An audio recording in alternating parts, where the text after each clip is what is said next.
তুমি এটা কেন করলা? ঈশান, আমি তোমাকে বারবার বলছি বাবার সামনে রাগটা একটু কন্ট্রোল করে ভদ্রভাবে কথা বলতে। আমার জন্য এতটুকু করতে পারলা না? আমি বাবাকে অনেক কষ্ট করে ম্যানেজ করছি, তুমি জাস্ট একটাবার কি সরি বলো, সব কিছু ঠিক হয়ে যাবে।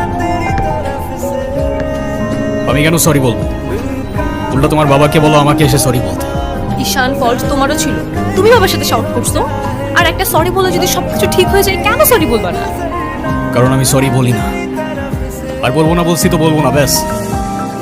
তোমার ইগোর জন্য না তোমাকে কিছু বলতে আমি ভয় পাই। সেদিন তুষার সাথে যা করছো, তারপর থেকে তোমাকে কোনো কিছু বলার সাহস পর্যন্ত আমি পাই। এরকম চলতে থাকলে দেখবে একদিন আমি চলে যাবো।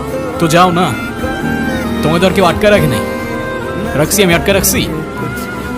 ঈশান প্লিজ, একটু বোঝার চেষ্টা করো।